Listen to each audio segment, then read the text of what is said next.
What's going on, guys? It's Cliffy here, and welcome to Awards Night for Season 3 of Cliffys Champions League. Now, before we go through all the award winners, I would just quickly like to say a big thank you to everyone who has taken part. The 10 other captains, without you guys, this series would not be what it is. So thank you, thank you, thank you. I feel like I say that every Awards Night, but basically, without you guys, this series would not exist. So a big thank you there. A lot of people have been saying Season 4, when's it happening? What's happening? It will be coming out when Don Bradman 17 is here, so that's going to be next month. We're probably looking to kick off Season 4 of Cliffys Champions League at the start of January, and there are going to be a few changes as well. So make sure you keep an eye on my Facebook page for more details about that. But anyway, without any further ado, we are going to go and race into the stats and race in, I guess, to the team MVPs, which is nominated by all 11 captains, and then we will go on and move on to the bigger awards, obviously,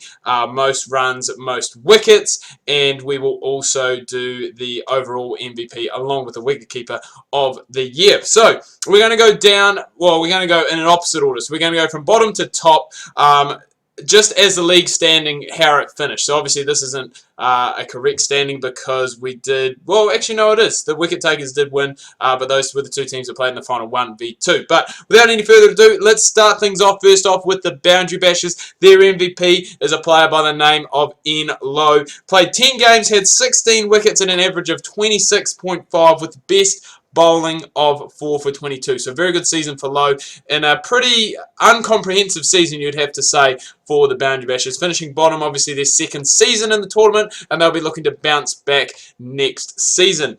Now we go from a team who's gone from zero to heroes back to zeros. The Snipers have the team. They really had the team to go and put the, put results on the park, but it just didn't all seem to click until later on in the season, which is a real shame because we did see last year how much of a good side they can be. Their MVP, Muscat, he's played 10 games as well. 12 wickets at an average of 28, not bad for an all-rounder, with best bowling of 3 for 26. He did also score 185 runs at an average of 62. And I believe my handwriting here is shocking, but with a high score of 72 not out. So well done to Muscat.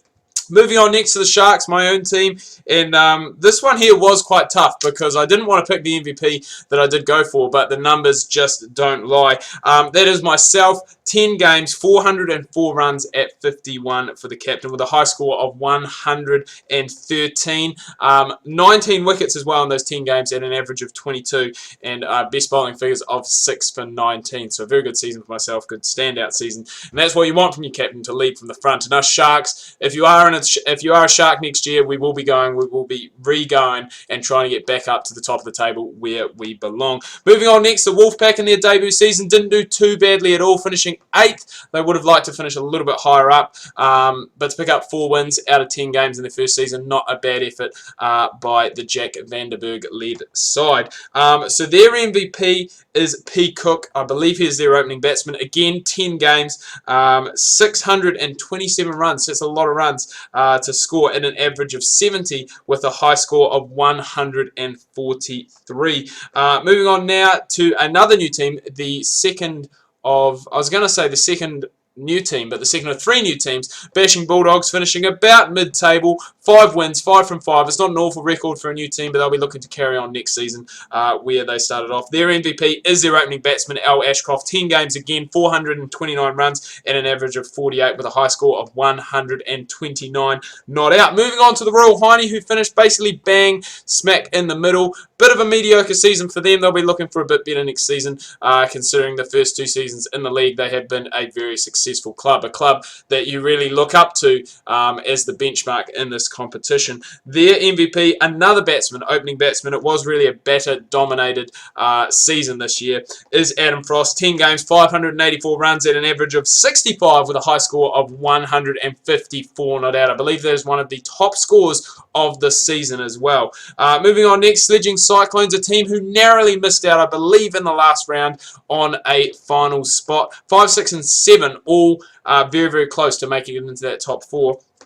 But their MVP, again, another batsman. It just seems like it is batsmen all over in this tournament. 10 games at 538 runs and at an average of 67 with a high score of 119 is C. Brown. The Shredders, who did make it in to the top 4, they just got in there. They've played 11 games, their MVP, another batter, would you believe it? 11 games, 528 runs, and an average of 75 with a high score of 88. I believe a player who was in his first season in the league, Mr. Illett. So he will be looking, well, I guess the Shredders will be looking to try and hold on to him next season and try and build on their performance that they've made here.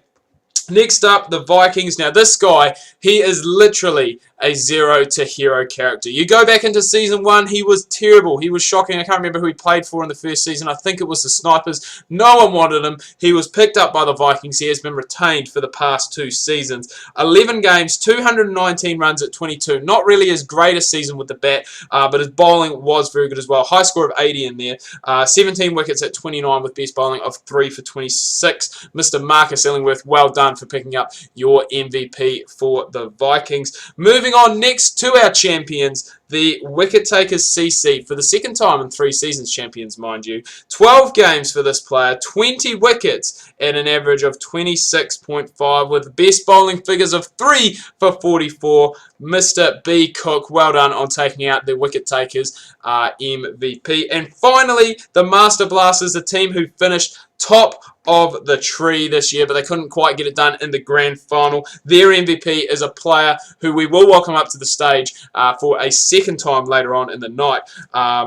But A. Russell, 684 runs, an average of 62 with a high score of 135, no doubt. Well done to him for picking that up. We now do move on to the more prestigious awards. We're going to start off first, as I said, a player that we are going to be welcoming back up to the stage as we flip to the batting charts, and we can see here about the top 15 batters, shall we say. Most runs, Russell, 12 games, as I said, 1 not out, 684 runs, 135 not out, average just over 62. Strike rate very good as well, very close to 195, we'll round that up. 200s and the 350s. Very, very close was Ellington from the Wicket Takers CC. 632 runs at 106 to the high score. As I said, very, very close. But here we can see, obviously, the top players. A few wildcards in there as well. De Kock and Sampson, sorry. Both wicket keepers for both the Master Blasters and the Snipers had a very good season.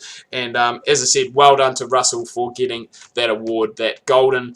I don't even know what it is. I think it's an orange cap that they're doing the IPL, and that's something they might potentially look at doing next season, is doing like a cap or a shirt or something to say that, you know, you were the season 3 you know, most runs for Cliffys Champions League. So that may be something, just keep an eye out for that. If anyone does have any ideas, let me know in the comment section about that. Next we move on to most wickets, and I think potentially this is a player who is playing his first season in the league as well. So we've had some real breakout performances from new players this year. I may be mistaken, he may have played season 2, but I'm not 100% sure. But it was very, very close at the top of the wicket-taking leading charts. But this player here, 21 wickets at an average of 30 with best bowling of 4 for 44, half that, and it's 2 for 22. Richie Beno would be proud, but none other than the Master Blasters D. Hess. 21 wickets, as we can see there, but very, very close. Cook, very close to the wicket takers here, 20. Sharky, outstanding season for him. That is the reason that the Master Blasters did so well. Between Hess and Sharky, 41 wickets. You can't ask for too much more than that. Shout out to Allen as well, who picked up the best figures for the season, 7 for 33. One of only 2 5-wicket bags this season, I believe. Myself gone and got the other one. And as we can see, Illingworth, who was the Vikings MVP, up there towards the top. Most dismissals is something that we will shoot back to the batting stats to see, and it does actually go to the Wicket Takers CC captain T. Ellington for his 20 catches. I believe he was actually tied with Bolton as well for 20 catches. We will just quickly go and have a look at that there. So it was actually tied. So Bolton and Ellington sharing that award. I did have a little slice off to the side. Whelan, breakout season for him as well. First season in the competition. Didn't really get too much of a chance with the bat, but 19 catches for him. He'll be very, very happy with that. But plenty of good wicket keepers going around in this league. I'd imagine that most of them will be sticking around as we head into season 4 as well. And finally, we are going to wrap things up with our overall MVP. Now, this is picked by myself, and it comes down, I guess, to a lot of things. You know, it doesn't obviously just come down to runs, to wickets, to catches. It takes, I guess, everything combined in. And if we remember going all the way back to the start of the season, we did have a little bit of a hiccup, shall we say. The wicket takers CC, for some reason, were not given their correct team, their drafted team, their new team. They had their team from last season. There wasn't really much of an uproar about that, which I am very, very thankful for. Tommy Ellington, TCE, took it on the chin big time, and he was saying, a lot of people saying that they were going to go and finish bottom of the table because that's where they finished last season. However, that was not the case. Ellington is going to be our Cliffys Champions League Season 3 overall MVP. Not only for finishing second in the leading run scorer, but tied for first in Wicketkeeper of the Year, and also leading his team to his second title in 3 years. Well done to TCE for picking up that award. That about wraps things up, guys. I do hope you have enjoyed this video, this awards as we go, and I guess